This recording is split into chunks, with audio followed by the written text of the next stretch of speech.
Cuando hay una manifestación en la vida posterior, en la vida de la persona que ha recibido un exorcismo, es donde uno puede ver el fruto. Y la Biblia dice, por su fruto los conoceréis. Entonces, si estamos hablando aquí esta mañana, hablando claro.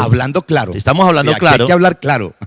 Tenemos entonces que decir que las personas que son sometidas a una práctica de exorcismo no solamente han sido engañadas, no solamente han sido violentadas en su fe, porque mire lo curioso, la gente va a una de estas prácticas exorcistas creyendo, con fe, y no tienen fe en Satanás, tienen fe en Dios, y la gente cree que es Dios el que la está liberando. Pero lo que la gente no sabe es que esa es una práctica mentirosa, porque procede a través de amuletos, agüeros, frases, falsas creencias, tradicionalismo, hay un revuelto de una cantidad de cosas. Eso se llama sincretismo, que es la unión de muchas creencias religiosas, teológicas y hasta filosóficas y humanistas ahora, que arman un conjunto de cosas y luego se aplica a la vida de la gente. Y hay una liberación mentirosa. Para mí el exorcismo es una liberación mentirosa. Es que de hecho, apóstol, la escritura dice en Deuteronomio que no sea hallado en nosotros quien haga pasar a sus hijos por el fuego, o quien practique la adivinación, sortílego, brujería, hechicería. Y hay una serie de elementos dentro de los que implícitamente contemplan la práctica del exorcismo. Déjeme ser reincidente en algo, pero creo que esto es interesante.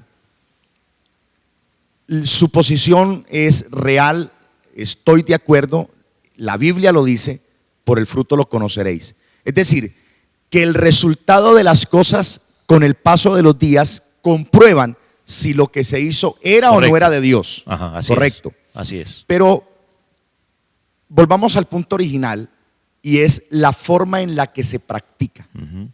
Es una práctica antibíblica, en donde no hay en ningún aspecto el respaldo, en ningún momento el respaldo de Dios, porque no es como Dios ha dicho que se haga.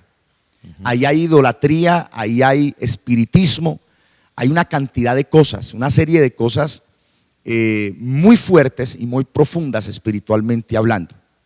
Entonces, una señal de que algo se está haciendo con base en la palabra o que se está haciendo fuera del contexto de la palabra es cuando se usan esta serie de prácticas o de elementos o de formas de querer hacer libre o de querer ayudar a una persona. La Biblia habla del nombre de Jesús. Nosotros tuvimos aquí un predicador hace poco de Medellín, un gran pastor, un gran hombre de Dios.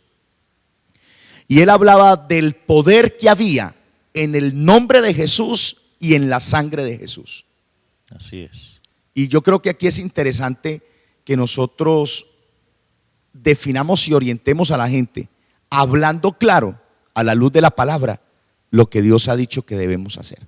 Correcto. Me parece muy interesante lo último que acaba de tocar, apóstol, porque resulta que aquí estamos hablando de una batalla espiritual, y de un forcejeo entre el bien y el mal. Sí.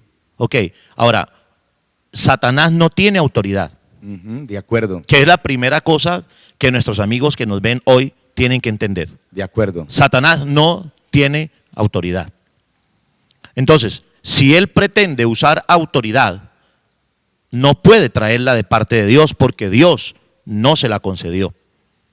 Cualquier virtud, cualquier bondad que hubiera en él fue quitada el día de su rebelión contra Dios. Quedó totalmente desautorizado y no puede de parte de Dios actuar porque Dios no se lo concede. Pero si él actúa, mi pregunta es, ¿de dónde actúa? ¿De dónde saca su poder? Entre comillas, ¿de dónde saca su autoridad? Entonces, aquí hay un detalle que ahí me gustaría señalar. Tóquelo. Y es el siguiente. Hablemos claro. Hablemos claro. La única autoridad que tiene Satanás para tocar la vida de la gente es la misma autoridad que la persona le entrega. porque él no tiene autoridad en sí mismo. Entonces, si una persona pone en las manos de Satanás su vida, Satanás hará hasta donde la persona le permita que haga en ella. Sí, él no puede llegar más allá. No puede. No puede llegar más No allá. puede, porque no tiene. Es que aquí la palabra clave es autoridad. La palabra clave es legalidad. El gobierno de Satanás es un gobierno ilegal. No está aprobado. Totalmente. No hay respaldo en él. Entonces, hay una serie de contaminación en el mundo espiritual que es la que ha dañado la mente del ser humano y la ha introducido en una cantidad de creencias y de prácticas que finalmente le han contaminado la vida y han terminado destruyendo en las personas la visión de Dios.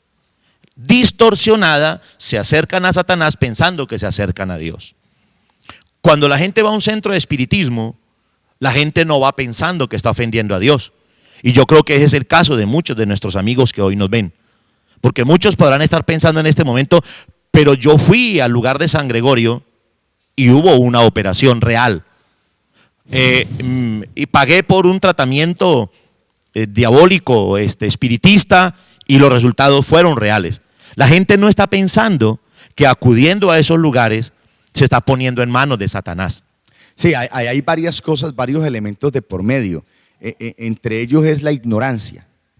La ignorancia, porque usted dijo ahora algo que es interesante y que la gente debe entender, y en el error que quizás muchos de nosotros también estuvimos algún día, que es que cuando, por ejemplo, les van a leer el tabaco, aunque aquí ya nos metimos con otra cosa, pero toquémoslo rápido porque se hace necesario, que cuando le van a leer el tabaco le rezan 3 Padres Nuestros, y eso hace que la gente crea que lo que están haciendo es bueno, es respaldado por Dios o es de Dios.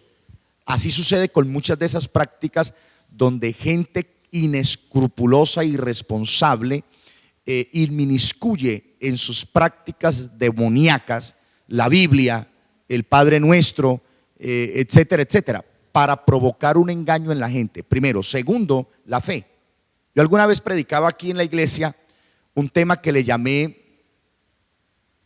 después le digo cómo se llamó, pero yo le decía a la gente: si usted pone la fe en San Pañuelo Bendito, San Pañuelo Bendito les va a hacer el milagro, porque además de lo que dije anteriormente, el elemento de la fe prima.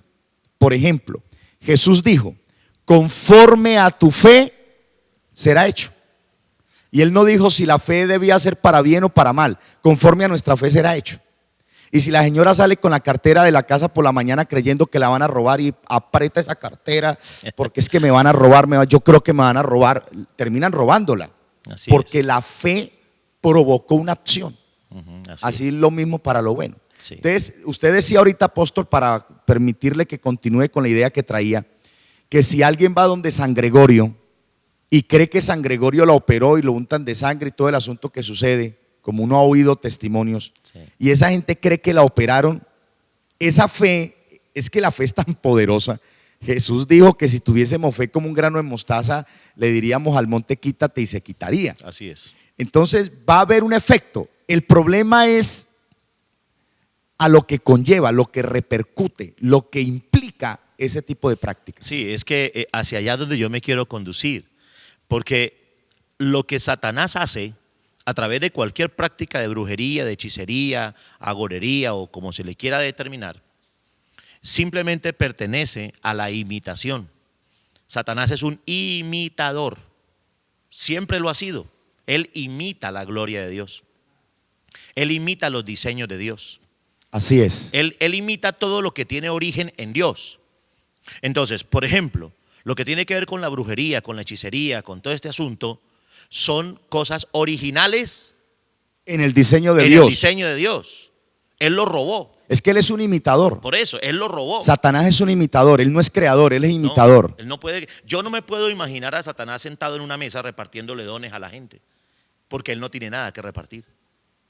No tiene nada que dar. No tiene absolutamente nada que dar. Él solo imita. Entonces, cuando una persona practica la brujería, aunque su influencia es infernal, es de Satanás, esa persona lo que realmente tiene es un don que Dios le dio originalmente. Hablando Satanás- explícitamente de la liberación. Pero que Satanás le engañó y pervirtió, porque el ser humano tiene la capacidad de vivir en el mundo espiritual y en el mundo natural. Bueno, pastor, apóstol, déjeme un momentico que me están así aquí haciendo señas con banderas, con los dedos, que tenemos que hacer un break. Claro. Vamos a ir una pausa. No se mueva porque esto está interesante y se va a poner mejor aquí en Hablando Claro. Ya volvemos.